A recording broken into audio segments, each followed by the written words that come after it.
Although Austin àti Itele wọ́n close. Very, very close. Wọ́n close. Èmi àti Austin close. Ju Itele lọ. Okay. Yeah. Èmi àti Itele náà close yo. But torí pé bí èmi àti Austin máa jọ wà 247. Àjọ ń wà 247. Ẹ̀yin lè máa ń ṣe. Ó dàn mo lọ síbẹ̀. Mo lọ síbẹ̀. So ní gbogbo àyè dẹ̀ ni fíìmù tí Austin bá direct. Èmi máa ṣe continuity ẹ̀. Yes. Fíìmù tí Itele bá direct. Èmi ni máa ṣe continuity ẹ̀. Tí n bá fẹ́ ya movie tèmi náà, Austin ló máa direct. Itele ló máa ṣe PM. Oh my God. So wájọ ń kóra wa káàkiri. There is a synergy between the director, the continuity manager. Yes. There is a synergy between the continuity manager and the producer. Yes. Ṣé mo gbà? You're right. So gbogbo àjọ ń kóra káàkiri nígbà yẹn. Just Itele bá fẹ́ ya movie nígbà yẹn, ó máa pè mí, máa ṣe continuity fún. Máa ṣe continuity. Fine. Títẹ̀ ní bàbá Austin ní bàbá ṣe tiẹ̀. Ó máa pe Itele. Itele máa lọ ṣe PM fún. Okay. Tó ní bàbá ṣe tiẹ̀, ó máa direct. Austin náà máa ṣe PM fún. Ìyẹn túmọ̀ sí wípé So èmi ni máa ṣe continuity. connection yẹn wà láàrin gbogbo yín. Gbogbo wa. But connection yẹn tún wá wà láàrin gbogbo wa jura wa lọ. Torí pé tí producer bá gbéṣẹ́ kalẹ̀ báyìí, òun àti PM àti director Yes. ló máa jọ forí lórí. Wọ́n máa jọ lù. Báwo la ṣe máa yanjú kínní? Mo dẹ̀ rántí time yẹn tí a bá ń shoot tí Itele bá ń ṣe PM. Mo yẹn sọ pé there used to be a synergy between Itele and Austin Emmanuel. Yes. Professionally when it comes to production. Then tá a bá ń shoot tí kankan bá ṣẹlẹ̀ kí Austin tó sọ tó wà Austin tó wà àti Itele bá ti wọra wọn báyìí. Wọ́n ti mọ jọ́njọ́ bára wọn. Wàhálà wọn lè máa sọ̀rọ̀ bẹ̀ wọ́n communicate. Everybody máa ṣe nǹkan tí kò da nǹkan aburú síyàn lẹ́yìn àbí kíníkan. No. Kò sí nǹkan tó burú ní gbogbo. Okay, I like that. Ṣé ti rí lórí ètò yìí wọ́n máa ń sọ dáadáa fáwọn èèyàn pé the difference tó wà láàrin unscripted pẹ̀lú àwọn ètò tó kù ni pé we have conversations.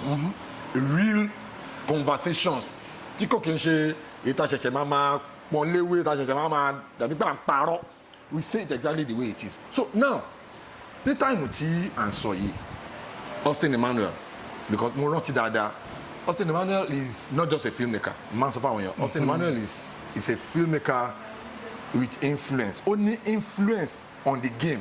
That is tí Austin bá fẹ́ ṣiṣẹ́ ẹni tí Austin lágídí mo ti ṣe fídíò dáadáa mo ti sọ kò síbẹ̀ lẹ́dàá ìwà ń bí ó dẹ̀ máa rí fídíò yìí Austin lágídí ó lágídí in the sense pé tí Austin bá ní script tí mo kọ yìí ẹni báyìí ló máa ṣe character yìí kó jẹ́ pé ẹ̀yin lẹ́fẹ̀ẹ́ executive producer tẹ́fẹ́ gbówó lẹ̀ bóyá marketer tó fẹ́ gbówó lẹ̀ tọ́sí bá ẹni yìí ló máa ṣe character yìí kẹla rí mọ́lẹ̀ ẹ̀yin lẹ́lẹ́ owó tẹ́fẹ́ fi gbàgbọ́ ní Ẹni ló máa ṣe. ẹni ló máa ṣe.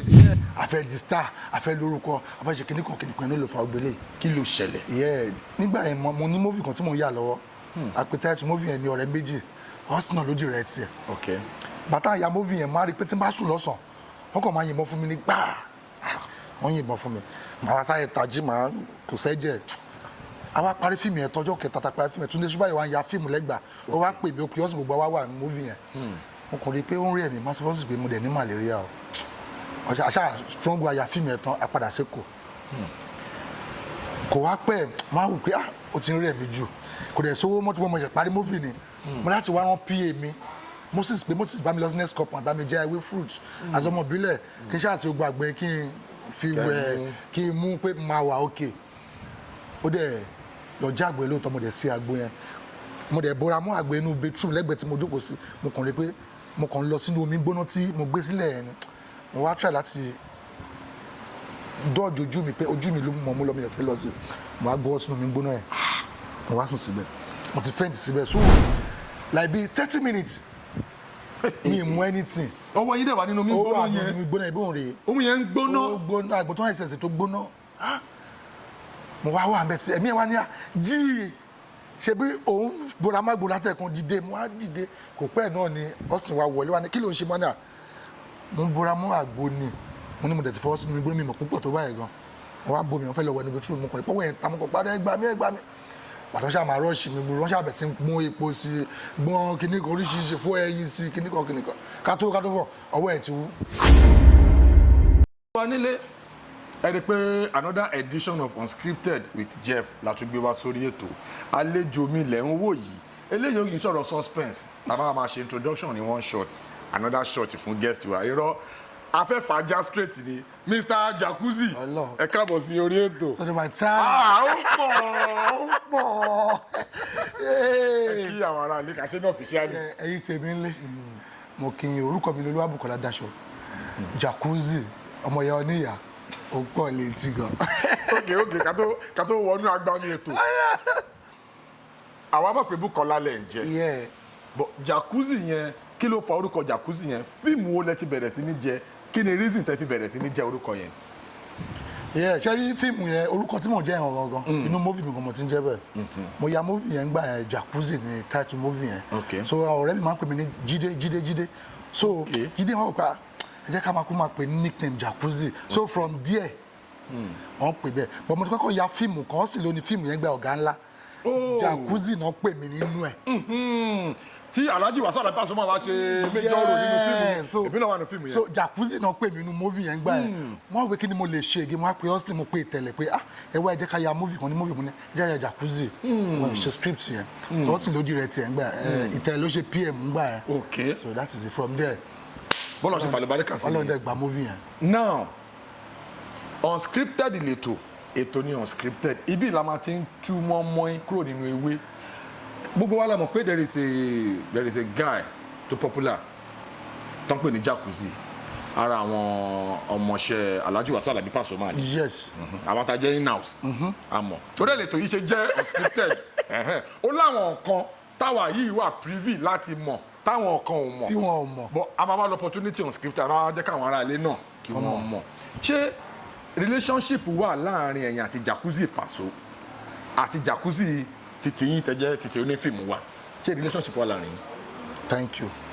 ṣẹ́rí tí máa ń pè relationship wa mò ń parọ́ tí bá ní kò sí mò ń parọ́. Lọ́nà wo? ìyẹn tó bí orúkọ yẹn wá rèé Kí ló bí? tí n bá kàn lọ sí show Pasuma Alhaji mo máa rí Jakuzy Akira nọ́mà everybody ló ń lọ ẹ̀ Okay. bẹ́ẹ̀ kan tó bí orúkọ yẹn wá Okay. aya fíìmù ọ̀gá ńlá Austin Emmanuel ní fíìmù yẹn gbà yẹn so Alhaji Pasuma wà ní movie yẹn Austin Emmanuel ló play character Pasuma nínú movie yẹn Pasuma wá play character Wasiu Ayinde nínú movie yẹn so èmi wá jẹ́ PA Austin Emmanuel that's Austin Alhaji Wasiu Alabi Pasuma so wọ́n pè mí ní Jakuzy nínú movie yẹn ibi tí orúkọ yẹn ti bẹ̀rẹ̀ sí ní wá yẹn kí tó ya movie yẹn gangan. ẹ̀yin ara lé ẹ ti rí pé mo mọ nǹkan tí mò ń sọ alágbẹ̀dẹ tó ń lu irin lójú kan ó ná I go dey lie for you now ẹ jẹ́ ká tẹ̀síwájú tẹ́tìrì ní industry wa a lot ti ṣẹlẹ̀ gan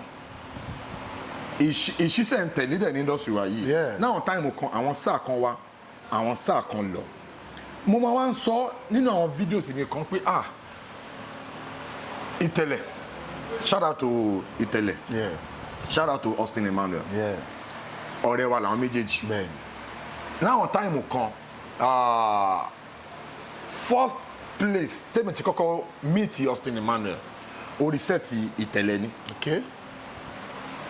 2010-11 èmi crack àtàwọn kọ̀ọ̀kan ahọ́zù wá sórí sẹ́ẹ̀tì yẹn ni orí sẹ́ẹ̀tì yẹn náà láyé ọ̀zù orí sẹ́ẹ̀tì yẹn náà ni èmi personally mo ti meet Babati ahọ́zù wá sórí sẹ́ẹ̀tì orí sẹ́ẹ̀tì náà mo ti meet Austin Emmanuel lágbàdo náà láti ya iṣẹ́ yẹn ní yí ẹ̀ yẹn so later gbà yẹn èmi ò àti ìmọ̀ Austin Emmanuel ní Austin Emmanuel but táìmù yẹn Itele ti jẹ́ producer tó ń gbowó lọ́wọ́ marketer ó ti jẹ́ established producer nígbà yẹn so later ọlọ́run wá gbé ọwọ́ Austin Emmanuel sókè òun náà wá bẹ̀rẹ̀ sí ní shoot táwọn tí fíìmù Austin bá jáde ní arena tí ò bá lẹ́sẹ̀ ńlẹ̀ dáadáa fíìmù ẹ̀ máa padà fìdí rẹmi ní o ibi tí fíìmù Austin Emmanuel máa ń lálùbárí kàdé láwọn time yẹn so all those times Itele ni ló máa ṣe PM nígbà yẹn ẹni náà pípa ní how possible báwo ni Itele ṣe máa ṣe PM bó ṣe rí gangan lèmi ṣe sọ yìí so now judging from that perspective ní story tí mo rọra sọ níwọ̀nba tí mo sọ yìí kí ni experience yín nígbà yẹn kí ni relationship yín now àwọn ará lè fẹ́ mọ̀. dáhùn tara ti ta ni. mo ti sọ fún yín bí mo ti kọ́kọ́ mọ Austin Emmanuel. okay. later mo ti sọ fún yín bí Itele ṣe wá ṣe PM Austin Emmanuel but Austin Emmanuel náà tọ́lọ́ so ìyẹn mean pé there is a connection between Itele àti Austin Emmanuel no doubt àárín yẹn ó láwọn kankan tó jẹ́ pé àárín àwọn méjèèjì yẹn kò sí ọ̀kankan tó mọ̀ yàtọ̀ sọ́lọ́n. bẹ́ẹ̀ni. now kí ni relationship yín pẹ̀lú àwọn méjèèjì kí ni comment yín lórí ọ̀rọ̀ yẹn lórí story tí mo kà á lẹ̀ yìí. Olúwa ṣeun pé you are part of that story. yeah Olúwa ṣeun pé mẹ́nu lọ síbi tí ẹ mẹ́nu lọ yẹn inú mi dùn pé àsìkò ìníyì tó wá sáyé náà. and you are having this conversation with someone. yes. tó wà nínú fíìmù yẹn náà. yes. so nígbà yẹn tá à ń sọ yìí náà gbogbo àjọ ń kóra wa káàkiri ni although Austin àti Itele wọn close. very very close. wọn close. èmi àti Austin close ju Itele lọ. okay. yeah èmi àti Itele náà close o but torí pé bí èmi àti Austin jọ máa jọ ń wà 247 àjọ ń wà 247. ẹ̀yin lè máa ń ṣe. ó dàn mo lọ síbẹ̀ so ní gbogbo àyẹ̀dẹ̀ ni fíìmù tí Austin bá direct èmi máa ṣe continuity ẹ̀. yes. fíìmù tí Itele bá direct èmi ni máa ṣe continuity ẹ̀ tí n bá fẹ́ ya movie tèmi náà Austin ló máa direct Itele ló máa ṣe PM. oh my God. so wájọ ń kọ́ra wa káàkiri. so there is a synergy between the director, the continuity manager. yes. there is a synergy between the continuity manager and the producer. yes. ṣé mo gbà. you are right. so gbogbo àjọ ń kọ́ra káàkiri nígbà yẹn just Itele bá fẹ́ ya movie nígbà yẹn ó máa pè mí àá ṣe continuity fún máa ṣe continuity fine títẹ̀lé náà bá fẹ́ Austin náà bá fẹ́ ṣe tiẹ̀ ó máa pe Itele máa lọ ṣe PM fún tó náà bá fẹ́ ṣe ó máa direct Austin náà máa ṣe PM fún. ìyẹn túmọ̀ sí wípé so èmi ni máa ṣe continuity. connection yẹn wà láàrin gbogbo yín gbogbo wa but connection yẹn tún wá wà láàrin gbogbo wa jura wa lọ torí pé tí producer bá gbéṣẹ́ kalẹ̀ báyìí òun àti PM àti director yes. ló máa jọ forí lórí wọ́n máa jọ ìlú. báwo la ṣe máa yanjú kínní mo dẹ̀ rántí time yẹn tí a bá ń shoot tí Itele bá ń ṣe PM mo yẹn sọ pé there used to be a synergy between Itele and Austin Emmanuel. yes. professionally when it comes to production. then tá a bá ń shoot tí kankan bá ṣẹlẹ̀ kí Austin tó sọ tó wà Austin tó wà àti Itele bá ti wọra wọn báyìí. wọ́n ti mọ́jọ́ ń jọ bára wọn. wàhálà wọn lè máa sọ̀rọ̀ bẹ́ẹ̀ wọ́n communicate. ṣé mo parọ́. yeah. so synergy tí mò ń sọ yẹn ẹ witness gbogbo synergy. ní gbogbo gbà yẹn náà ìkan táwọn méjèèjì bá ti ṣe yẹn wọn mi yí padà àti continuity man tó má tilẹ̀ ojú àbá wọn máa wojú mi náà ó ti lọ nìyẹn even kí a ti máa ya fíìmù lọ́wọ́. kéde ti fẹ́ dàrú. yeah ká ti máa ya fíìmù yẹn lọ kí Itele tó dé as a production manager mo gbọ́dọ̀ sáré pé kí n sọ pé kò má báyìí láti yà sẹ́yìn o kò má báyìí láti ṣe o kò má báyìí láti ṣe o the same thing Austin náà máa sọ bẹ́ẹ̀ fún pé kò má báyìí láti ṣe o kò má báyìí láti ṣe o and then shoot lọ nìyẹn. so mo fẹ́ kẹ́ kọ́mẹ̀ntì ní àárín lórí àárín tí mo dárúkọ yẹn as to what is happening now nǹkan tó ń ṣẹlẹ̀ nísìn ní industry báyìí bí gbogbo ẹ̀ ṣe rí báyìí alihamudulilayi. inú mi kàn dùn bí wo kàn ṣe ń lọ káṣà máa dúpẹ́ fúnra pé àárẹ̀ wa láyà àtàláfíà inú wa dẹ̀ ń dùn síra wa. Yorùbá sọ kinní kan wọ́n sọ pé ogún ọmọdé lè ṣeré fógún ọdún. bẹ́ẹ̀ni. bọ̀ kó ṣe bíi ti jà kò dẹ̀ ṣe bíi ti kú náà. bẹ́ẹ̀ni. ṣé o ti yé bẹ́ẹ̀ ogún ọmọdé lè ṣeré fógún ọdún. tó bá ń olúkanu kó bára wọn ṣe tó bá ń olúkanu kó bọ̀ tèmi ni pé kí ìrẹ́pọ̀ ṣáà ti máa wà láàrin everybody kẹ́nìbọ̀dì máa tọrọ jẹ that is made for everybody. kí a ṣe dáadáa kẹ́nìbọ̀dì ṣáà ti máa ṣe dáadáa láyé títí ẹ̀. ojú ọ̀run ó fẹ̀. láyé fapá kanra wọn. ẹyẹ lè everybody lè ṣe títí ẹ̀. kẹ́nìbọ̀dì máa ṣe nǹkan tí kò da nǹkan aburú síyàn lẹ́yìn àbí kíníkan no kò sí nǹkan tó burú ní gbogbo ẹ̀. okay I like that. ṣé ti rí lórí ètò yìí wọ́n máa ń sọ dáadáa fáwọn èèyàn pé the difference tó wà láàrin unscripted pẹ̀lú àwọn ètò tó kù ni pé we have conversations real conversations tí kò kí n ṣe ìta ṣẹ̀ṣẹ̀ máa pọ́n léwé ìta ṣẹ̀ṣẹ̀ máa dàbí pé à ń parọ́ we say it exactly the way it is. so now ní táìmù tí à ń sọ yìí Austin Emmanuel because mo rántí dáadáa Austin Emmanuel is not just a filmmaker máa ń sọ fáwọn èèyàn Austin Emmanuel is a filmmaker with influence ó ní influence on the game that is tí Austin bá fẹ́ ṣiṣẹ́ ẹni tí Austin lágídí mo ti ṣe fídíò dáadáa mo ti sọ kò síbẹ̀ lẹ́dàá ìwà àbí ó dẹ̀ máa rí fídíò yìí Austin lágídí ó lágídí in the sense pé tí Austin bá ní script tí mo kọ yìí ẹni báyìí ló máa ṣe character yìí kó jẹ́ pé ẹ̀yin lẹ́fẹ̀ẹ́ executive producer tẹ́ fẹ́ gbówó lẹ̀ bóyá marketer tó fẹ́ gbówó lẹ̀ tọ́sí bá ẹni yìí ló máa ṣe character yìí kẹlari mọ́lẹ̀ ẹ̀yin lẹ lówó tẹ́lẹ̀ fi bankroll iṣẹ́ ẹni ló máa ṣe ẹni ló máa ṣe. ẹni ló máa ṣe. that is Austin is always on the lookout for his friends ó máa ń fẹ́ jẹ́ kí àwọn tó wà around there kan ṣe dáadáa. nǹkan tí mo rí láàrin yẹn nígbà yẹn ni pé kò fẹ́ kó jẹ́ pé òun nìkan ṣoṣo. Austin ò ní fẹ́ kó jẹ́ pé òun nìkan ṣoṣo. ó fẹ́ kí tíìmù ẹ máa lọ kán rí lágbájá kí àsìnì adébì kan sìn wọ́n ti bá wọn ya picture bíi 20 kán bá wọn náà ya picture bíi 10 kán bẹ́lẹ̀ náà ya picture bíi kìnnì kan kìnnì kó máa fẹ́ kí everybody kájọ máa bẹ́ẹ̀ mi ṣe kájọ máa grow. ó ti yé even ìgbà kan tó máa pè fúnṣẹ́ ó máa bèrè pé ta ló fẹ́ ṣe ọ̀rẹ́ òun. ọmọ lágbájá ní Jakuzy ẹ jẹ́ kí Jakuzy wá ṣe iṣẹ́ ìta ó ti ṣe dáadáa fún mi. ani ta ló fẹ́ ṣe ọ̀rẹ́ ani kiri ìrọ̀ Jakuzy lè ṣe. èmi àti Jakuzy ní chemistry ó máa yí sí gan láti. ó ní ẹ jẹ́ kí Jakuzy wá ṣe irú yẹn ṣé ọ̀rọ̀ owó àbí mo máa bá a sọ̀rọ̀. yìí bá ní ẹ bá wọrí máa bá a sọ̀rọ̀ mẹ́wàá ó lè jẹ́ pé ẹgbẹ́ ẹ̀ ni mo jókòó sí gbogbo àti fi sọ̀rọ̀ ẹ̀. oh my god. ó lè jẹ́ pé ẹgbẹ́ ẹ̀ ni mo máa jókòó sí. because àjọ ń wà 247 ló jẹ́ ẹgbẹ́ ẹ̀ ni mo máa jókòó sí. tó máa fi máa sọ̀rọ̀ tí ó ń sọ ẹ̀ so kò wá bó ṣe wà kò sí nǹkan tó lè ṣe fún tí máa fi bínú up to date. shout out to Austin Emmanuel. kò sí nǹkan tó máa ń ṣe fún mi ó wá lè bí mi ní mo lè ṣe búrúrú ká má ta sí àwọn tí àtúpadà mo ṣe pé ààrẹ máa jẹ because mo máa ń rí gbogbo àwọn kìnìyàn ń gbà yẹn pé sacrifice ní ọ̀rẹ́ mi ó ń ṣe fún mi so kò wá sí nǹkan tó lè ṣe fún mi tó máa ń ó lè ṣe tó dùn mí o kò sẹ́ni tó kì í ṣe yàn ó lè ṣe kan sí búrúrú tí wà á bí nígbà tí ẹ tún máa jọ ṣe para lẹ́sẹ̀kẹsẹ̀ náà because wà á máa ro kìnìyàn pé ìgbà tí kò máa ti ń gbé ènìyàn máa ti gbé mi dáadáa ènìyàn máa ti gbà mí dáadáa ènìyàn máa ti ṣe oríṣiríṣi fún mi dáadáa so that is it. that brings me to my next question. mo sọ lẹ́ẹ̀kan pé we have conversations on this show. o kì í ṣe interview it's not your regular podcast. now Mr. Jakuzy tí mò ń lò yẹn torí àwọn ará ilé máa ń sọ pé Mr. Jeff àwọn ọ̀rẹ́ yín most of the time máa lo hóhóhó they are my day one. Day one niggas mi ni wọ́n á ní relationship so but gẹ́gẹ́ bẹ́ẹ̀ ṣe sọ pé bẹ́ẹ̀ ṣe fẹ́ nìyẹn la ṣe ń ṣe ní Jakuzy. bẹ́ẹ̀ ṣe ń lo ẹyin gan ó ti ń bí èmi kankan ní pé ìwo ni ẹ tó lè mi náà ṣe ń lo ẹ látẹ̀wọ̀n máa wò pé nígbà tí mo lọ bá MJ ṣe interview ló bá dàrú mọ́ mi lójú. má lo ẹ fún mi. ìwo ni ẹ. ọ̀gbẹ́ni àjọ máa ń ràn géèmù láti ilẹ̀ yìí èwo ni ẹ. mo wá béèrè permission lọ́wọ́ ẹ̀ mo wá sọ fún àwọn ará ilé pé òun ló ní pé ká ṣe bẹ́ẹ̀ o a dẹ̀ ṣe bẹ́ẹ̀. so now that brings me to my next question.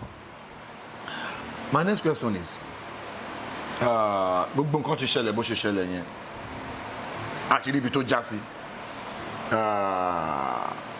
recently àwọn iṣẹ́ Austin Emmanuel àwa rí i pé okay Austin Emmanuel has been linking up with people like Tunde Shobayo Siro. Okay. Shout out to Siro. Austin Emmanuel has been working with people like Casey Jagaban. Shout out to Casey Jagaban. Austin Emmanuel has been, rolling with people like 220. Shout out to 220. Family ni gbogbo wa o. Yeah. But àwa rí wípé kì í fi bẹ́ẹ̀ sí nínú àwọn new movies wọn. Iṣẹ́ ò dẹ̀ kí ń dédé ṣe tó bí òwe o ẹ̀yin àgbà. Kí ni nǹkan tó ṣẹlẹ̀? Kò wá sí nǹkan tó rí lè ṣẹlẹ̀. Movie mi tí mo ṣe parí ń sìn. Austin ló sì direct yẹ. Oh, kí ni title ẹ̀? Law of Karma ni title movie yẹn. Law of Karma. Ó wà on YouTube bye. Channel wo ló wà? Ó wà ní Yorùbá Plus TV ló wà. Okay. Bẹ́ẹ̀ni. Ó sì wà ń bẹ̀. Ó wà ń bẹ̀ bye. Ẹ̀yin tiwa nílé ẹ jẹ́ ká fún opportunity sáré ṣe ìpolówó ọjà àbí ìpolówó ọjà bẹ́ẹ̀ ni o ẹ jọ̀ọ́ ẹ bá mi wo movie mi o Law of Karma lórúkọ minimum producer Austin Emmanuel ló direct ẹ jọ̀ọ́ ó wà lórí Yorùbá Plus TV ẹ bá mi lọ wo Law of Karma ní title ẹ bò wìtìwìtì. wọ́n ti gbọ́ bẹ́ẹ̀ ṣe sọ yẹn wọ́n ti gbọ́ máa fà á já. so now okay ìyẹn túmọ̀ sí pé kò sí ìbáṣepọ̀ wà ó lè jẹ́ pé recently ní o ya movie kan kó dé pé mo ya movie after tí mo ya movie ọpẹ movie yẹn ní Diamond Journey wọ́n sì pè mí fún iṣẹ́ mo sì lọ síbẹ̀. ok tí ẹ̀yin àtàwọn 220 tàwa nínú gbó. yẹ tàwa nínú gbó tá à ń sáré káàkiri bákan tàwa black and black báyìí mo sì wà nínú movie yẹn so kò sí wàhálà kankan kò sí wàhálà kankan láàrin wọn kàn jẹ́ pé ńgbà míì wà olùkànnì ló ń mọ ọ̀nà tó máa ń gbà ayé lè má sì fún mi ńgbà míì. asọmọkùnrin ó ti yé so bóyá máa ń ṣẹlẹ̀ nìyẹn kò sí pé kò sẹ́ni iṣu kankan láàrin gbogbo wa. okay Any issue. now ní industry kò sí bá ṣe máa mì kò sí bá ṣe máa rìn torí ò ní mì mo máa láì kí n máa ṣe àwọn àgbékalẹ̀ Yorùbá yẹn níwọ̀n bá tí mo mọ̀ ọ́. Sorry man, China. Yo. American ladies perfume. American only popping. American ice cream. We popping it, we chilling it. Oh no. So now, in the course of your career, oríṣiríṣi kan ló máa ń ṣẹlẹ̀ sẹ́dá. Challenges máa ń wà. What is that challenge? What is the most challenging experience tẹ́ni in the course of your career? Bóyá méjì, bóyá mẹ́ta, èmi máa ń pọ̀. Ẹ kàn share díẹ̀ pẹ̀lú àwọn ará ilé. Tó bá jẹ́ ẹyọkan. Tó jẹ́ pé lè gbàgbé mọ́ láyé. Ẹyẹ ọkàn tí mo fẹ́ sọ ẹ̀gbọ́n ju 100 lọ. Ẹ sọ fún wa. Ẹyẹ ọkàn tí fẹ́ sọ yìí, ojú ọ̀rẹ́ ṣẹ́rí ọwọ́ mi tẹ́rí yìí, wọn bí mọ bẹ́ẹ̀ o. Lórí pé movie afẹ́ di star afẹ́ lórúkọ afẹ́ ṣe kìnnìkan ló fa ògbélé. Kí ló ṣẹlẹ̀? Yeah, nígbà yẹn mo ní movie kan tí mo ń yà lọ́wọ́. Àpètẹ́tù movie yẹn ní ọ̀rẹ́ méjì, Austin ló direct tiẹ̀. Okay. Bàtà ya movie yẹn máa rí pé tí n bá sùn lọ́sàn wọ́n kàn máa yìnbọn fún mi ní gbáà wọ́n yìnbọn fún mi màá sáré tají màá kò sẹ́jẹ̀ àwa parí fíìmù yẹn tọjọ́ kẹta ta parí fíìmù yẹn Túndé Ṣúbáyọ̀ wá ń ya fíìmù lẹ́gbàá ó wá pè mí ó kí ọ́sìn gbogbo wa wà ní movie yẹn mo kàn rí i pé ó ń rí ẹ̀mí máa sọ fọ́sì pé mo dẹ̀ ní malaria o àṣà strong wa ya fíìmù yẹn tán a padà sékò kò wá pẹ́ máa wù pé ó ti ń rí ẹ̀mí jù kò dẹ̀ sówó mọ́tò mo ṣe parí movie ni mo láti wá rán PA mi Moses bá mi lọ sí next cup bá mi jẹ ewé fruit àzọmọ bílẹ̀ kí n ṣáà ti gbàgbé kí n fi wẹ̀ kí n mú pé máa wà òkè ó dẹ̀ lọ já àgbẹ̀ lóòótọ́ mo dẹ̀ sí àgbo yẹn mo dẹ̀ bora mọ́ àgbẹ̀ inú bedroom lẹ́gbẹ̀ẹ́ tí mo jókòó sí mo kàn rí pé mo kàn lọ sínú omi gbóná tí mo gbé sílẹ̀ yẹn mo wá try láti dọ́ọ̀jì ojú mi pé ojú mi ló mọ̀ mú lọ mi ò fẹ́ lọ sí mo wá gbọ́ sínú omi gbóná yẹn mo wá sùn síbẹ̀ mo ti faint síbẹ̀ so like be 30 minutes mi mú anything. Ọwọ́ yín dẹ̀ wà nínú omi gbóná ó wà nínú yẹn. omi gbóná ìbọn rèé. Omi yẹn ń gbóná. ó gbóná àgbò tó ń ṣẹ̀ṣẹ̀ tó gbóná. mo wá wà bẹ́ẹ̀ tí ẹ̀mí ẹ̀ wá ní à jí ṣe bí òun gbóra má gbóra tẹ̀kun dìde mo á dìde kò pẹ́ náà ni Austin wa wọlé wa ní kí ló ń ṣe mọ́ náà mo ń bóra mọ́ àgbo ni mo ní mo dẹ̀ ti fọwọ́ sínú mi gbóná mi mọ̀ púpọ̀ tó báyìí gan mo wá bomi wọn fẹ́ lọ wọ níbi tí mo kàn ní pọ́wọ́ yẹn ta mo kàn padà ẹgbàá mi pàtó ṣáà máa rọ́ọ̀ṣì mi gbúrú wọ́n ṣáà bẹ̀ sí gbọ́n epo sí gbọ́n kíní kan oríṣiríṣi fún ẹyin sí kíní kan kátó fọ ọwọ́ ẹ̀ ti wú. Austin bá ní ọ̀rẹ́ mo ní ẹ̀ ó ní ọwọ́ yìí ó ní ọ̀fà ni ọ̀ ilé ìṣojú gbọ́n pé bẹ́tà kó máa lọ sí ìlú yín àjẹ́ bẹ́ẹ̀ ọ̀tá ẹ̀ máa bá bẹ̀ lọ o máa bá bẹ̀ lọ bí ti wá o mo yẹ pélé mo yẹ ní kí n máa bọ̀ ní mo wà lọ hospital like bíi 2 months ọwọ́ yìí ò heal. Ọlọ́run jẹ́ kí ní ìyá bá mi dúpẹ́ lọ́wọ́ ìyá mi ìyá dáadáa ìyá tí mo ní kọ́lọ́ bá mi fòrùn kẹ́ wọ́n sàn ti kú wáyé ìyá ẹ̀ wá ní máa ní mọ̀ sí kí ló fẹ́ wọ́n dà já lọ mo ṣe mú mi jáde nìyẹn bàtí wọ́n mi bàbá yìí ní ọkùnrin ni ẹ o ká ní pé òkè ń ṣe ọkùnrin ni ọjọ́ méje ni kíní ìmọ̀lẹ́ rẹ̀ kò tó kú ó dẹ̀ ti ń wọ bí 2 months lọ́nsìn ọwọ́ dẹ̀ wú báyìí gbogbo bíi ó wú gan even àwọn dókítà kan wá tán náà fẹ́ àwọn máa gé ọwọ́ yìí bíi kúrò kí bí ba lè hí wọn ní ọwọ́ mi kan ẹ̀ lè gélé ẹ̀ ṣe máa gélé pé ẹ lè gélé yìí o kì í ṣáà máa ń fàrọ̀ ogun kì í ní ẹ̀ ṣáà fẹ́ wé mi dáhùn díẹ̀ because èmi tẹ́ pé àwọn ọ̀tá level big boy máa ń ṣe ó ti yẹ so tí máa fẹ́ àti gbà mí gbà tí ọwọ́ yà ìtàn máa fẹ́ máa tọ́jú ọwọ́ yẹn pé ọmọ ọ̀gọ́wọ́ mi ò ọ̀gọ́wọ́ mi ò wá gbàtí yà mọ̀ kọ̀ ọgbà ẹni kò sí ìgbà kan jà kò sí ẹ tó wà láti tí ò ní kankan tàbí méjì tí ó ń bá fira so àwọn challenges pọ̀ ó pọ̀ kọ́ lọ ṣàánú wa bọ́n mo ṣàdúpẹ́ pé láti ìgbà yẹn sì báyìí mo ti ra wà lórí ọmọdé ránṣẹ́ ẹ̀kan mi lọ yẹ́jẹ́ ẹni tó bá wọn kó máa ṣe bí òun ló mọ̀ ẹni tó máa ṣe kó máa ṣe òun ló mọ̀ àti rí àti kà kó sẹ́yìn tó máa gbé ń bẹ̀. ayé lẹ̀sán wá nǹkan tí mo mọ̀ nìyẹn o bá ṣe wà kẹsàn-án ẹ̀kọ́ tó lọ that is it. iṣẹ́ wa yìí ó ní agbára.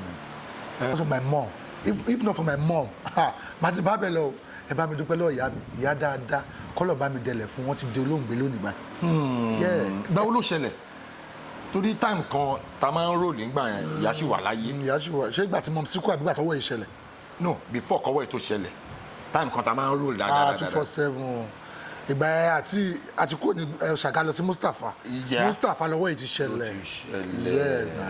báwo ni mo sí náà tún ṣàlàyé. mo sí ń kú ní dísìẹ̀ náà kò March dísìẹ̀ náà ṣùgbọ́n. Oh my God mi ì gbọ́n nǹkan kan kí Ọlọ́run foríjì màmá iwájú tán dojúkọ ò ní bàjẹ́ èyí tán fílẹ̀ náà ò ní bàjẹ́ Ọlọ́run fọ̀run kẹ́ wọn. àwọn méjèèjì ti kú o mi ní bàbá mi ní ìyá wọn. mo mọ ti bàbá tí wọ́n sì ní ìyá wọn gbọdún kan lọ́wọ́ ara wọn náà wọn láìka ara wọn gan bàbá yẹn kò tó bá ní kò fi lákèyè lẹ ó lè bá àwọn aṣọ level kó tó Now my next question is this ní industry there is this notion there is this analogy nípa àwa òṣèré wọ́n máa ní àwọn onífíìmù òkè nílé ní family wọ́n ṣe kinní kan wọ́n máa ń ṣe gbá wọ́n máa ń ṣàwo kí ni experience ti yín pẹ̀lú àwọn obìnrin I have had my own share of ọ̀rọ̀ obìnrin dé nǹkan kan bẹ́ẹ̀ yẹn ní industry gẹ́gẹ́ bí ọkùnrin gẹ́gẹ́ bí actor kí lè experience yín pẹ̀lú àwọn female fans yín. ó lọ fà o ẹ kàn brief ẹ. ó lọ fà o ṣe rí mo sọ ó tiẹ̀ ti pọ̀ jù oríṣiríṣi mo tẹ̀ tí wá decide nígbà pé anything international call mi ò fẹ́ lórí fóònù mi mọ́ mi ò ṣeré o mo ti decide gbà pé anything international call mi ò fẹ́ lórí because wọ́n máa waste time ẹ̀ wọ́n máa pè é 247 wọ́n máa hello kìnnìkan at the end of the day no America London Canada no wa o at the end of the day wọ́n lẹ́ni tó ń fẹ́ mi kan torí pé o jẹ́ actor yẹn you don't get wọ́n máa waste time ẹ̀ tí wọ́n máa pè é lọ pè é bọ̀ at the end of the day náà wọ́n máa padà ṣe wákùnrin pé wọ́n bá ẹ sọ̀rọ̀ mọ́ ni wọ́n túbà tí wọ́n lọ nìyẹn. wọ́n ti dẹ́ lómi. So ó pọ̀ lóríṣiríṣi experience oríṣiríṣi experience pọ̀ lóríṣiríṣi so gba mọ́ ẹbẹ́ international kọ́ báwọn kílẹ̀ ó gbẹmí má disturb láì ó lè jẹ́ kó fẹ́ mi bí àti kó fẹ́ all those things ó máa ń. bọ̀ ẹ̀yin ò mí pé àwọn tí wọ́n serious ò sí láàrin. tí àwọn tó bá serious bá wá tọ́lọ́ba ní kán wá. tọ́lọ́ba ní kán wá bọ̀ àwọn tí mo sì tó sì pè mí tó fọ́n máa ń ṣe ó ti pẹ́. ó ti pẹ́. a máa lẹ̀ mẹ́gbẹ̀ẹ́ sí àwọn máa receive international call èkéde ṣé wọ́n fi ṣe wá ní kí ló ṣẹlẹ̀ kankan àdéhùn kò sí so tọ́lọ́ba ní kọ́ ẹni tó bá serious kó wá o Ọlọ́run ní kó wá nìyẹn that is it. Now next analysis ni mo fẹ́ ká wọ̀ ló kí n ṣe question a máa conversate náà ni bàtà ya ọ̀gá ńlá èmi náà ní opportunity láti wà lórí set ọ̀gá ńlá àjọ wà ń bẹ̀ ni. Now àwa ya fíìmù kan the same Austin Emmanuel ó pe King Dr. SAHEED OSUPA fún fíìmù yẹn àjọ wà lórí set. that is ọmọge Facebook. ọmọge Facebook yes. mo ṣe continue. mo mọ ọmọ yẹn sọ pé kò kí n ṣe question analysis. Now táìmù tí a ya ọ̀gá ńlá àtúnyà kan náà tí Pasuma náà wá mẹ́ta God bless you oh my God. Now lórí sẹ́ẹ̀tì mẹ́ta yẹn nígbà tí Alhaji Wasiu Alabi Pasuma lórí sẹ́ẹ̀tì yẹn hotel tati shoot mo mọ̀ tẹ́ bá rántí dáadáa shut down ni báyẹn gbogbo drinks tó wà nínú ó yá everything ẹ má à ń mu mímu à ń bọ bíbọ̀ à ń jẹ jíjẹ ogun àgbáyé ló wà ń bẹ̀. ó lágbára gan so that is one experience. Nígbà táwa ya ọmọge Facebook náà tí Austin Emmanuel pé King Dr. SAHEED OSUPA also the set yẹn náà another experience entirely gẹ́gẹ́ bí ẹni tó witness àwọn atmosphere méjèèjì yẹn kí báwo lẹ ṣe lè describe ẹ experience méjèèjì yẹn fún àwọn ará ilé. Fine ṣe nígbà tí a ya mẹ́ta tí Alhaji Wasiu Alabi Pasuma tí wọ́n dé wọ́n pò crowd èrò pọ̀ nọ́mà wọn tá a bá ń ṣúùtì náà a lè tó ń bá day one a lè má yà ju 5 scenes lọ èrò máa pọ̀ Alhaji máa ní ó yá kọ́kọ́ lọ oúnjẹ wa náà a máa kọ́kọ́ jẹun èrò máa pọ̀ ọjọ́ kan tí wà tó ń lọ lórí wọ́n ti fún ọ lówó nulẹ̀ mi tiẹ̀ mọ̀ mo kọ̀ wá ń tà ọkọ̀ ṣe wọ́n ní jẹ́ lówó Pasuma ni ọkọ̀ fún mi lówó 50 bay nínú mọ́tò ń ta mo ní 50,000 naira.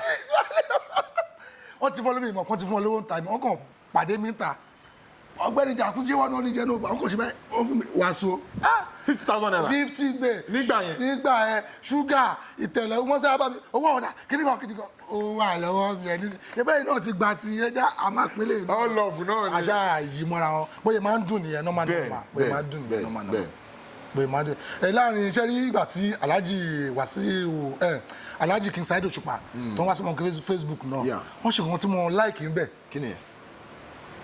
wọ́n pẹ́ kan tó dé. ok ya. wọ́n wá ní Jùmọ̀kẹ́ Kúdí àti ìyàwó sí Emmanuel lóní fíìmù yẹn ń gbà ẹ̀.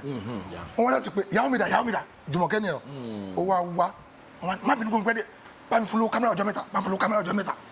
Like for real. Lẹ́sẹ̀kẹsẹ̀. No. Nínú ọmọge Facebook yẹn mo wà ń bẹ̀ rọlẹ̀ ẹjọ́ yẹn. Yes. Tọ́ndé tó wọ singlet black báyìí. Tọ́ndé. Tí gbogbo ajọ́ ìkúrè gbogbo ajọ́ gòsàlà bí táwọn náà dé báyìí. Kò bẹ́ẹ̀ ṣẹlẹ̀ tí mi ò mọ̀. Yàmìdá. Bá follow camera ọjọ́ mẹ́ta. Má pinnu pé mo pẹ́. Kámẹ́rà ọjọ́ mẹ́ta. Mo pẹ́. You know, so gbogbo wọn náà ló ní mo ṣe ibi tí everybody dá sí. Gbogbo wọn ló ní ibi tí wọ́n dá sí. That is it. Now, when people talk about Oganla, when people talk about Olufimo, see, experience tèmi ní pẹ̀lú àwọn méjèèjì at different times tí mo witness because mo rántí dáadáa ní tàǹtàn ya ọmọge Facebook yẹn tí wọ́n ya màá rán yín létí sí nǹkan tá à ń shoot tó ń ya àwọn kárátà àwọn àjẹ́ táwọn àwọn girls àwọn Yétúndé àtàwọn girls yẹn wọ́n ya àjẹ́ àtàwọn àwọn àgbà wọ́n ya sí yẹn King SAHEED OSUPA wà níta àwa náà wà lẹ́gbẹ̀ẹ́ wọn. àwọn girls yẹn wá ń pe ọ̀fọ̀ yẹn wá wrong so máa rán yín létí ni ẹni sùúrù ẹ jẹ́ kí mi land but ẹ máa sọ most of my videos ìjọ mo ti respect Dr. King SAHEED OSUPA wọ́n ní wọ́n ṣe ń ṣe ọ̀fọ̀ yẹn bí kíní ẹ̀ ṣe wrong yẹn ó bọ̀ pé àwọn ò sí lórí set wọ́n ń gbọ́ wọ́n ní ìrọ̀ bẹ́ẹ̀ yẹn kọ́ ó yẹ kí kíní kan ọ̀rọ̀ mi là yẹ èmi wà pé báwo ni wọ́n ṣe mọ̀ ṣé wọ́n wà nínú script yẹn ni àbí gbàdán so gbàdán wa cut wọ́n wá sọ fún Austin pé correction wà ń bẹ̀ yẹn ẹ wà lórí set yẹn. mo wà ń bẹ̀. kí nìkan tó ṣẹlẹ̀. jẹ́rìí kan tó ṣẹlẹ̀ láàrin yẹn ni pé SAHEED OSUPA àlùjọ̀nù ni Ọlọ́run bá dá wọn mọ́ gbogbo kìíní yẹn Ọlọ́run bá dá wọn mọ́ wọ́n ṣe kìíní kan lójú mi lórí set yẹn. kí ni yẹn. wọ́n fẹ́ parata ọ̀fọ̀ ó ti ṣe bẹ́ẹ̀ mi ìdẹ̀mọ́ lines ọ̀fọ̀ láti kọ́ wọn dáadáa wọ́n wá gba fóònù súnmọ́ fún ẹ̀mọ́ Nokia phone wọ́n wá pè ẹnìkan wọ́n wá ní kó káwọn lọ́fọ̀ mo ti gbọ́dọ̀ tẹ̀kọ́ ògbékọ́ ẹ̀ náà ó yà kọ́ mi fẹ́ wà lóṣèlú ìpàdé ó yà kọ́ mi lọ́wọ́ ó yà máa kọ́ akẹ́kọ̀ọ́ máa kọ́ kókó níkà ó yà máa kọ́ mo ṣàbẹ̀ sí kọ́ owó ẹ̀yin lẹ́ ń kọ́ wọ́n kọ́ gbọ́fọ̀ ẹ̀ sílẹ̀ mo kọ́ ó yà máa kọ́ akẹ́kọ̀ọ́ ó yà máa kọ́ mo ṣàkọ́ gbà tí mo wá kọ́ tán mo wá wojú wọn kìnìún yẹn pọ̀ ó ti yé mo wá fẹ́ máa lọ ó wá ṣe báyìí wàhálà fún mi fóònù ẹ̀ n bá fún ọ fóònù wọ́n wá delete nọ́mbà tí ọgbẹ́rì wọ́n fi pẹ̀lẹ́ náà wọ́n ní Alhaji ẹ ti delete nọ́mbà ní kí ló kọ́ ẹ̀ kí ló delete ẹ̀ kó lọ máa pe kíníkan mo ní kí ni fẹ́ pè wọ́n fún kó lọ máa pèrè lákìní tí mi ní lọ́wọ́ mi pàlọ́pàlọ́ so ọ̀fọ̀ yẹn tó ìgbà tí wọ́n wá ka bòkínì ẹ̀ tán mẹ́wàá ẹ̀yìn kan tó ní ẹ̀gán tún kọ́ wọn ẹ̀gẹ́ ìgbà tó tún dórí set ó tún yàtọ̀. Oh my God. torí èmi gbé script dání mọ̀ ń kà. ó ń ka nǹkan tí wọ́n ti kọ́lẹ̀ tẹ́lẹ̀ yẹn. àlàyé kan tún yà síbò mi. ó tún lọ bò mí. ó kàn gbé mo ní SAHEED OSUPA ìbà rẹ o so bí SAHEED OSUPA ṣe rí nìyẹn. now jẹ́ kí n buttress nǹkan tẹ́ sọ yẹn. a sì yẹn tán èmi tí wọ́n á fojú kan wo kí n jí pé irú àjọ ní èèyàn wò lélẹ̀ báwo ló ń ṣe mọ àwọn adúrò ọ̀fọ̀ yẹn tó dẹ̀ wà lórí wọn tó dẹ̀ gbélẹ̀ now tí o bá wà intelligent to a point o lè deliver ọ̀rọ̀ àwọn characters yẹn láyé pàtó bá tún yá mo fẹ́ rán ilé ti sí nǹkan ta tún yà tó jẹ́ pé wọ́n wà lórí set yẹn wọ́n wá lo òyìnbó kan wọ́n lo modus operandi àbí modus operanda wọ́n lò lórí set yẹn ẹ̀ mo sọ pé ẹni tó pọ̀ fọ̀tọ́ sí wọ́n tún sọ adúrú òyìnbó ńlá báyìí báwo ló ṣe as in he is so intelligent mo dẹ̀ máa sọ ní most of our videos mi mo máa kẹ́wàá lórí set yẹn ni mo ṣe tún bring ọ̀rọ̀ yìí up báwo lẹ ṣe lè describe intelligence Dr. King SAHEED OSUPA èèyàn tó jẹ́ pé ọpọlọ ó pọ̀ ọpọlọ yẹn ó wà dynamic gan ó wà diversify gan kò sí nǹkan tó lè ṣe wọ́n máa nǹkan tí mo lára OSUPA sẹ́yìn pé ó máa farabalẹ̀ tó bá dé ṣọ́ọ̀ṣì nísìn ó máa fara kan tẹ́mi rí lára pé kan tó lè jẹ́ kán ní gbogbo ìmọ̀ ẹ̀ nìyẹn o tó ń bá dé church wọ́n máa fara balẹ̀ àwọn bóyá ń ṣe ń bẹ̀ tó ń bá dé ọ̀dọ̀ àfa àwọn bóyá ń ṣe ń bẹ̀ tó ń bá dé ọ̀dọ̀ aláwọ̀ bóyá ń ṣe ń bẹ̀ so most of the time tó ń bá dé wà lẹ́yìn gbà mí wò pé ó máa wà gbá research tó yẹ kó máa ṣe kó tó ń ṣe ẹ̀ nìyẹn. reason mo yẹn sọ bẹ́ẹ̀ ni pé mo ń sọ̀rọ̀ yẹn torí it takes a lot of creativity even when you do research ó take a lot of creativity láti mọ ìmọ̀ láti ní ìmọ̀ King Dr. SAHEED OSUPA ìbàrẹ̀ once again ìbàrẹ̀ bàbá Olúfimọ káfàtà now bí tí mo bá fẹ́ gbé interview yìí lọ ni pé ṣẹ́tìrí iṣẹ́ tá à ń ṣe kọ́ ló ń ṣàánú fún wa láwọn táìmù kan tó bá mọ act tó show fún ẹ producers will call you and all of that game ti change nsìn. A lot of times àwọn producers mi àwọn directors mi àwọn production managers mi wọ́n máa ti gbowó lọ́wọ́ èèyàn ọmọ kan tó ṣẹ̀ṣẹ̀ dé industry tí ò tí really gba training wọ́n máa ti gbowó lọ́wọ́ ẹ̀ so instead of láti lo actor tó yẹ pé tó máa deliver role yẹn and all these things is reducing is affecting the quality of acting nínú Yorùbá industry kí ni comment yín lórí ẹ̀ because ó ń ṣẹlẹ̀ we cannot deny it.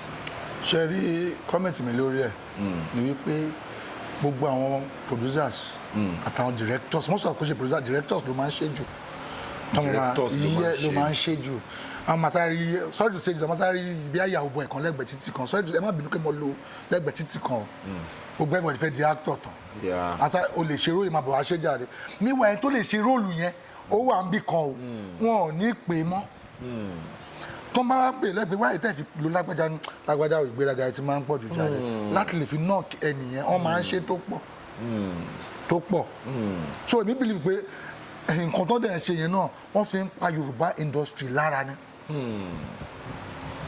wọ́n fi ń pa Yorùbá industry lára nígbà kan wàá ṣe audition ni wọ́n bí ẹ̀dá wàá lọ rìhásà mi fẹ́ bó ṣe léwó tó wàá ṣe audition ni wàá lọ rìhásà wọ́n wàá ẹ̀mí àfẹ́ bọ́. àwọn kíní ló máa ń make experience yẹn. yes gbogbo àwọn tó ń kàn kó sórí kíní kò sí ètò lè ṣe tàgé nu wọn.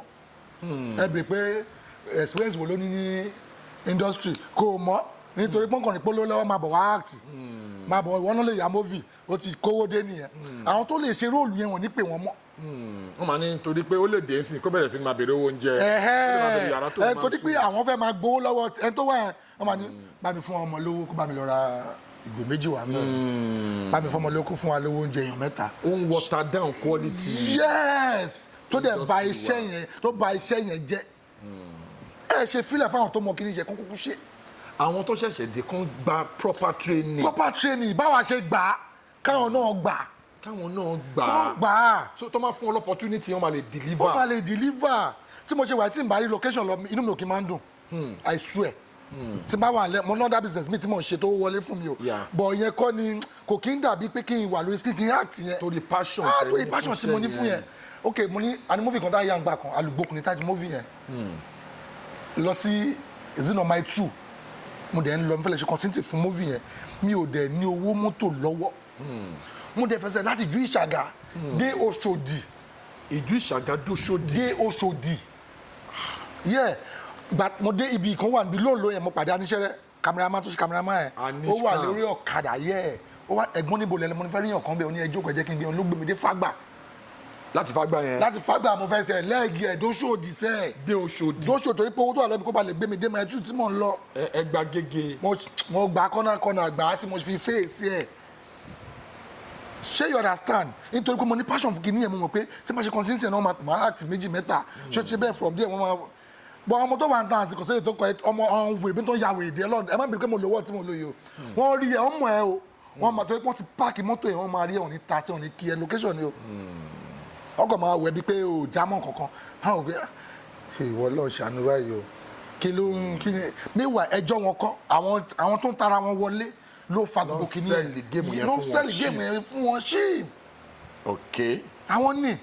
I'm using this medium I'm using this opportunity I know this thing it exists no doubt but the end result of what you are doing is affecting the quality of this industry. Yes. Unknowingly to you but torí because of the greed torí àtẹnujẹ òṣì. tẹfẹ jẹ.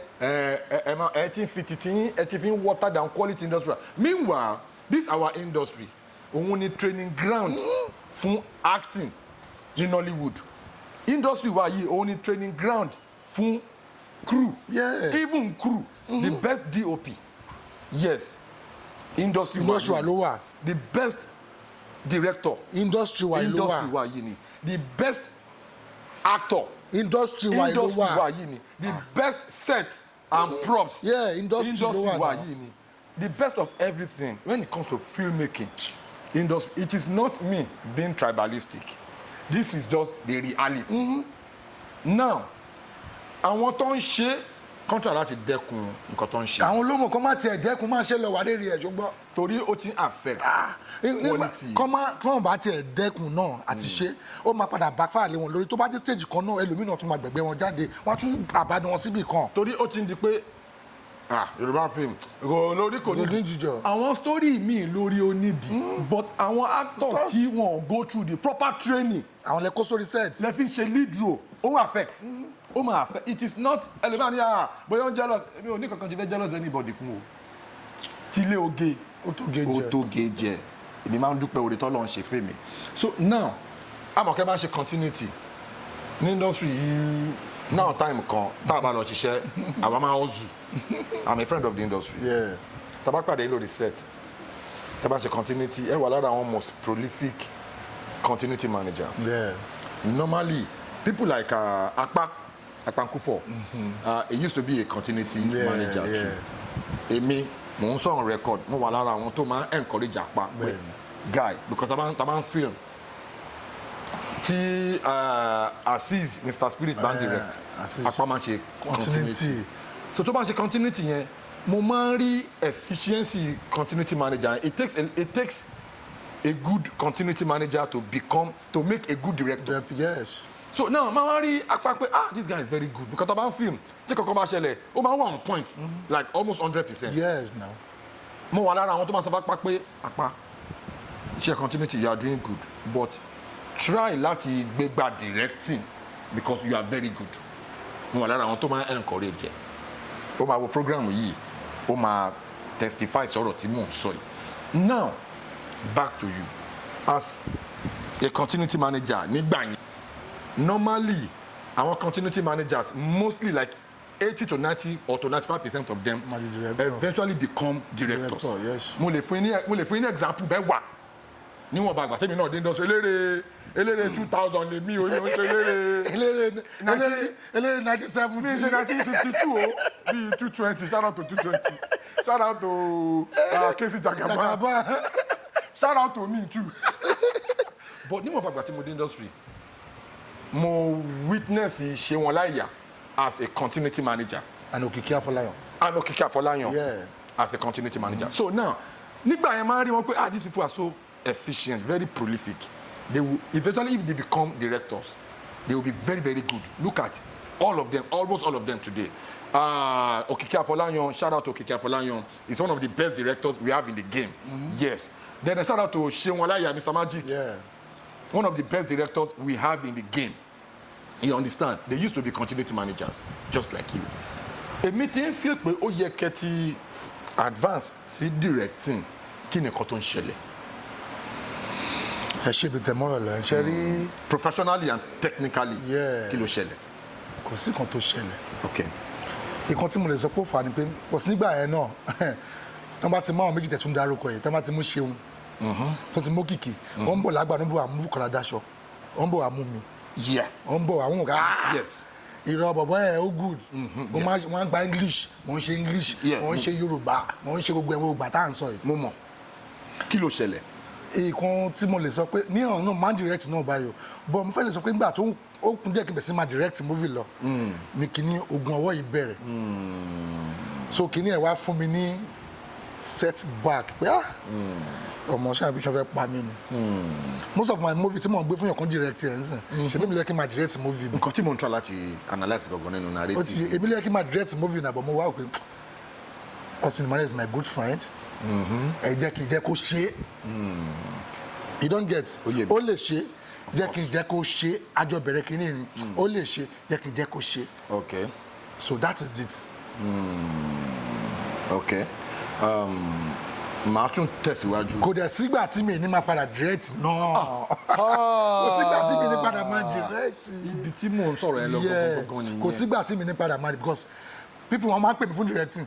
Ẹ bá kọ script ẹ bá ṣe kìnnìkan máa débẹ̀. Bàmí náà kí wọ́n bá ń ṣe assistant director. Ibi tí wọ́n ṣe assistant director ló ń gba director náà bá tún pè ń gbà mí. Èmi náà wọ́n ti máa direct lọ máa try láti because iṣẹ́ wa ní protocol. torí pọ́n pẹ́ fún assistant director ó gbọ́dọ̀ gba ipò director èyí tó pọ́n pẹ́ fún continuity ó gbọ́dọ̀ gba ipò director.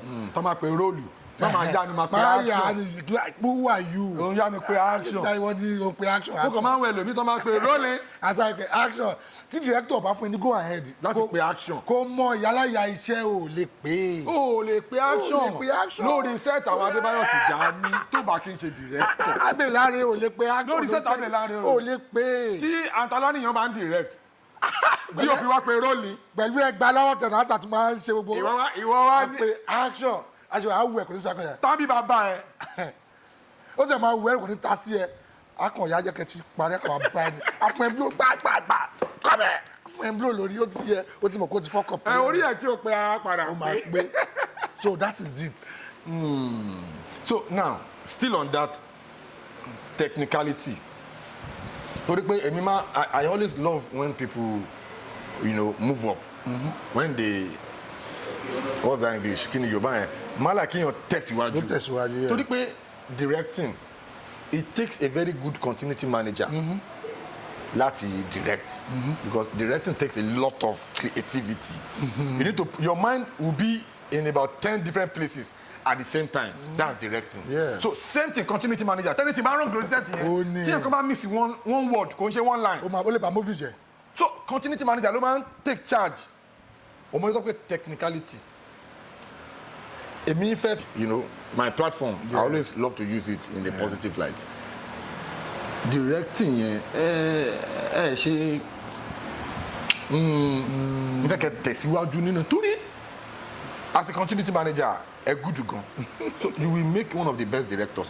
nǹkan ni mo ṣe ń sọ nìyẹn it might not even occur to you ó lè máa hàn dáadáa ṣe rí ẹyin tèmi ńlé kò sígbà tí mi ní máa padà direct náà ṣó ti yé yín movie mi náà máa fi bẹ̀rẹ̀ of course àfi movie mi bẹ̀rẹ̀ tàbí àwọn olólùfẹ́ mọ̀ ká àbọ̀bọ̀ yìí dẹ̀ mọ̀ kí ní ìṣòwò jẹ́ ká fi dán wò ẹyin tèmi tẹ́ wà lé tẹ́ mọ̀ pé mo máa ṣe consistency lójú yín gbà yẹn náà tẹ́ mọ̀ pé ó lè direct movie ẹ pè mí mo máa fún yín ní best èèyàn kì í gbọ́n tán ìtí bá tún kùn díẹ̀ káàtó fún mi náà ẹ pè mí sẹ́gbẹ̀ẹ́ sọ fún mi máa bá ìpẹ̀lú wọn tẹ́ bá sọ fún mi now that is it.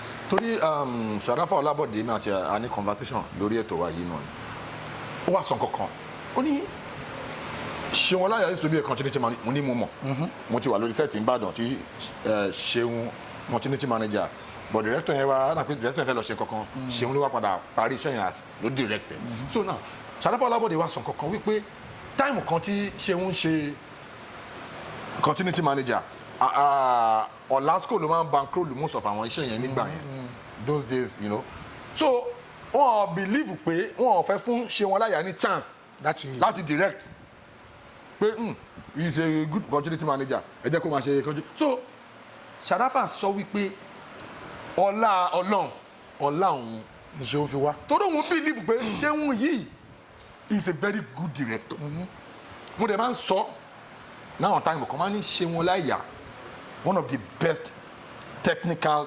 directors ní industry wa yìí ní Ṣeun Ọláyà though arguably you can say he is kind of underrated but technically Ṣeun Ọláyà is one of the most technical directing oríṣiríṣi artistic direction but technical director Ṣeun will follow every detail kò dẹ̀ kí n rush to the latter kò dẹ̀ ní rush. ó dà ṣé ó ti yàṣẹ́ àkọ́rí ńjọ́ kan according to the history on direct bóyá DOP yẹn ò wá tètè mú ṣọ́ọ̀tì tó fẹ́ subconsciously or unconsciously wọ́n ní Ṣeun gba kámẹ́rà lọ́wọ́ DOP tó ń ṣe ẹgbẹ́ tí dànù báyìí ó tètè mú ṣọ́ọ̀tì yẹn. a good director ó gbúdọ̀ mọ handle kámẹ́rà.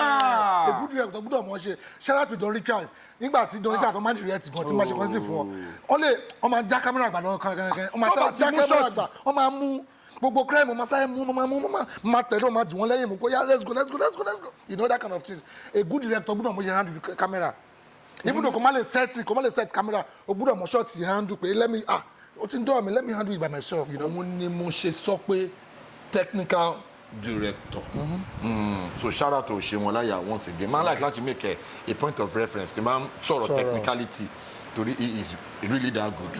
Now ẹ jẹ́ ká wá move síwájú ká tó rap ètò yìí ọ ní àwọn táìmù kan torí èmi àti yín àtijọ́ wà á mọ àwọn kankan tó jẹ́ pé ó ṣókùnkùn sáwọn èèyàn. Mr. Jakuzy ẹ kí àwọn fáǹsì yín fíìmù tẹ́sọ́ pé ẹ ṣe tó ti jáde ẹ tún rán wọn létí ẹ bá fi opportunity yẹn sọ social media handle yín fún wọn fún àwọn tó fẹ́ get in touch. ẹ̀yin fans mi nílé àti lóko both home and abroad mo kí yín o ẹ ṣé gan o ẹ kú àtìlẹ́yìn wa o ẹ jọ̀ọ́ ẹ má gbàgbé wa o mo fọlọ́run bá bẹ̀ yín ọlọ́run ní padà lẹ́yìn yín o bẹ́ẹ̀ ṣe ń dúró tì wá ìtinú wa ń dùn àwa náà ní rí yín banújẹ́ lágbára ọlọ́run bá ẹ dẹ̀ bá mi máa follow Jeff Owolewa TV ẹ subscribe sí bẹ́ẹ̀ ṣé ẹ ń gbọ́ mi social media handle mi rè what is it called sorry. social media handle. Social media handle mi rè o Instagram official Jakuzy TikTok official Jakuzy lórí Facebook page mi ṣe ń gbọ́ Kuzy TV ẹ bá mi follow ẹ máa follow yín padà lẹ́sẹ̀kẹsẹ̀ kò lè tó gbogbo yẹn jọ YouTube yín kọ́ YouTube mi Kuzy TV ẹ bá mi subscribe sí kẹ́dẹ̀ bá mi tẹ bẹ́ẹ̀ ṣe ń gbọ́ mi ẹ ṣé gan. Thank you so much ẹ̀yin ẹ̀yọ́ wa ẹ ṣé gan apèyìn ẹ jẹ́ wa lórí ètò God bless you. God bless you brother. My day one nigga ó ti pẹ́ torí ma tẹ́rẹ̀ Amẹ́ríkà ní pẹ́ yọ láyé Fágbà láyé Ṣàgà láyé ìjú Ṣàgà lọ́dọ̀ Kébì pẹ̀lú Austin Emmanuel Emmanuel jẹ ẹ̀bà pẹ̀lú wọ́n sì máa dáná jẹ fún wa ó sì ń ṣe yàtì pa. For a lot of people tí wọ́n mọ̀ pé Austin ó ń ṣe bàbá yálàyà shout out to you Austin Emmanuel shout out to Itele. Guys please subscribe to this channel if you know you are watching our videos you have not subscribed and smash that notification bell so when my next video is popping up you're gonna be the first to see it. Jeff Owolewa is my name. See you on the other side. Hala Jakuzy.